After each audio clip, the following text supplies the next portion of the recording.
প্রথম কথাটা হচ্ছে যে 15ই আগস্ট কিন্তু কোনো বিচ্ছিন্ন ঘটনা না। এটা সূত্রপাত হয় মুক্তিযুদ্ধ চলাকালীন অবস্থায়। আমরা বুঝতে পেরেছিলাম যে বাংলাদেশের মুক্তিযুদ্ধটা অ্যাকচুয়ালি কাদের ইন্টারেস্টে হচ্ছে। দেখে আমাদের ইন্টারেস্টে হচ্ছে যে আমরা আমাদের দেশ যুদ্ধ করে স্বাধীন করব, নাকি এটার পেছনে অন্য কোনো উদ্দেশ্য কাজ করছে। যখন 7 দফাতে চুক্তি করে নজরুল ইসলাম আর তাজউদ্দিনকে পারমিশন দেওয়া হলো to establish provisional government in Calcutta, এই 7টা ক্লজ পড়ে সাইন করার পর, দস্তখত করার পরে নজরুল ইসলাম সাহেব ফিট হয়ে পড়ে গিয়েছিলেন যে এটা তো একদম একটা দাস খড়, যে আমরা ক্রমান্বয়ে ভারতের একটা করদ রাজ্য, তারপরে একটা অঙ্গরাজ্য হিসেবে অঙ্গরাজ্যে পরিণত হবে বাংলাদেশ, হবু বাংলাদেশ। আর ওই joint declaration between Osmani and general Manekshaw joint command establish করার পর কথা ছিল যে general Usmani on behalf of Bangladesh government will invite General Manekshaw to come and be present as an auxiliary force commander, সহায়ক শক্তির কমান্ডিং চিফ হিসাবে in the Sunday ceremony, but the instrument will be signed by the Mukti Fauj commander-in-chief, who was General Usman, Colonel Usman. কিন্তু সেটা হতে দেওয়া হলো না। 16ই ডিসেম্বরে যে সারেন্ডার সেরেমনি হলো রেস করতে, সেখানে পরিষ্কার বাংলাদেশের জনগণ দেখতে পেল যে পাকিস্তান আর্মি সারেন্ডার করছে ভারতীয় সেনাবাহিনীর কাছে, এবং সেখানে সাইন করছেন আরোরা ভারতীয় বাহিনীর পক্ষে, আর ওদিকে নিয়াজি পাকিস্তানি আর্মির পক্ষে। সেখানে মুক্তিযোদ্ধারা কোথায়?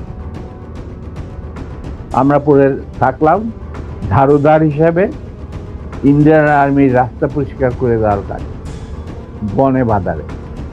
আমাদের কি কোনো শহরগঞ্জে ঢোকার পারমিশন দিল না মুজিব সরকার, আমাদের তাজউদ্দিনের সরকার, আওয়ামী লীগ সরকার। সেই অবস্থায় কি প্রমাণিত, এটা এই ঘটনায় কি প্রমাণিত হলো? ইন্ডিয়া প্রমাণ করলো সারা বিশ্বে যে বাংলাদেশের জনগণ নিজেরা যুদ্ধ করে দেশ স্বাধীন করেনি। বাংলাদেশ নামক একটি রাষ্ট্র প্রিমেচুরলি জন্ম দেওয়া হয়েছে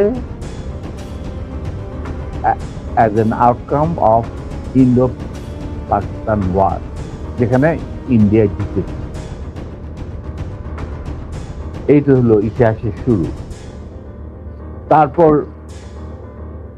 মুজিবকে যখন ছাড়া হলো, সে তো কিছুই জানতো না যে দেশ স্বাধীন হয়েছে, কোনো মুক্তি ফৌজ বলে কিছু ছিল, হাজার হাজার লোক দেশ বিচ্যুত হয়েছে, প্রাণ হারিয়েছে, কি জানতো।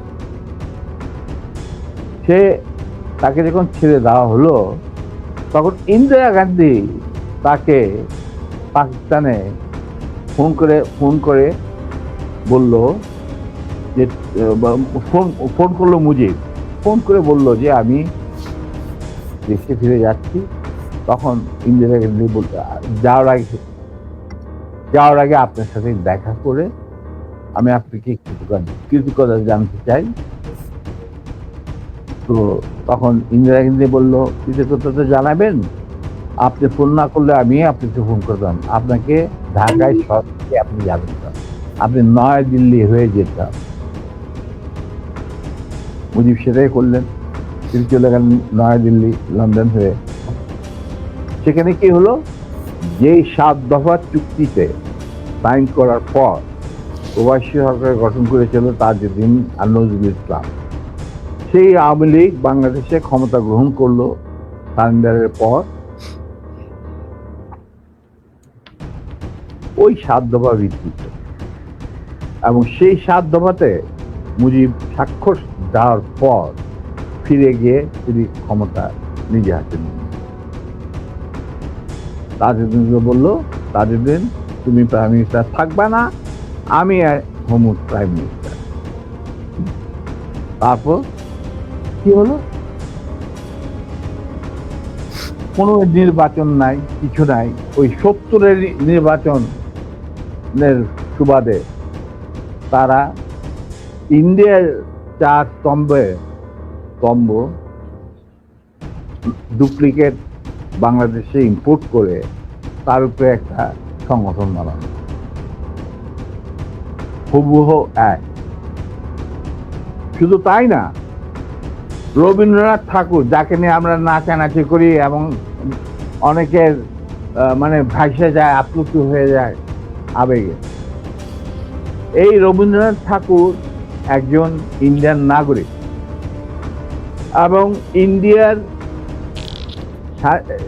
জাতীয় সঙ্গীতের রচয়িতা।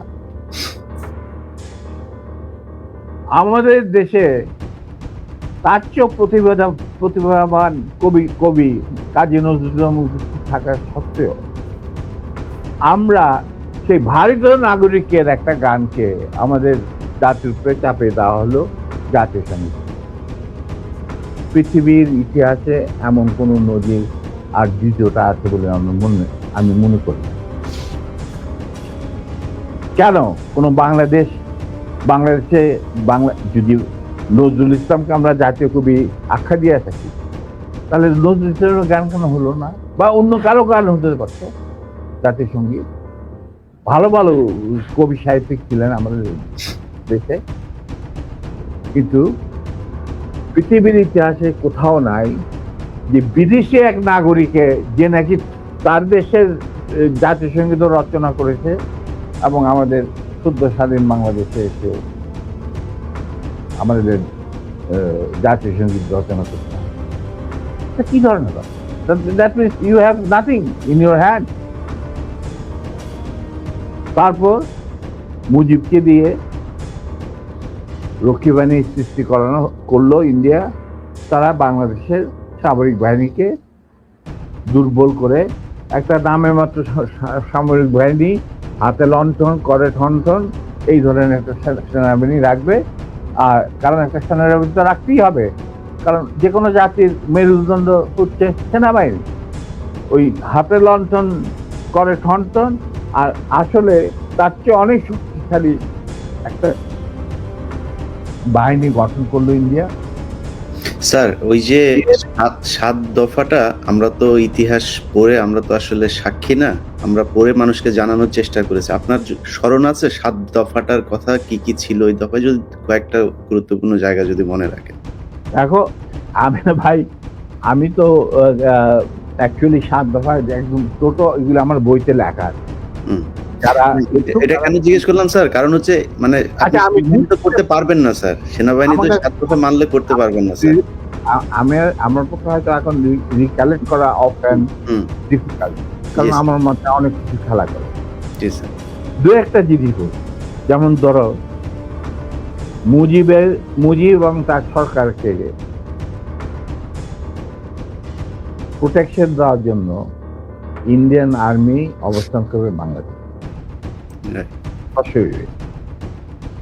বাংলাদেশের কোনো শক্তিশালী সামরিক বাহিনী গঠিত হবে না।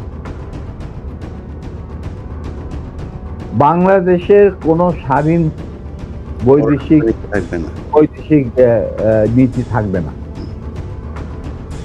বাংলাদেশের শাসন ব্যবস্থা, আমলাতন্ত্র, শিক্ষা ব্যবস্থা, স্বাস্থ্য ব্যবস্থা, শিল্প ব্যবস্থা, কৃষি ব্যবস্থা সবকিছুই চলবে ভারতীয় বিশেষজ্ঞদের ইচ্ছামতো।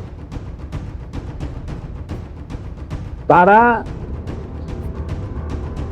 মুজিব বিরোধী কোনো মানুষকে বাঁচিয়ে রাখা হবে না। তার জন্য যত লোক মারা দরকার মারা হবে, যত লোককে লুলা ল্যাংড়া করা হবে, চক্ষু তুলে নেওয়া হবে, মেয়েদের ইজ্জত লুণ্ঠন করা হবে, কোনো সমস্যা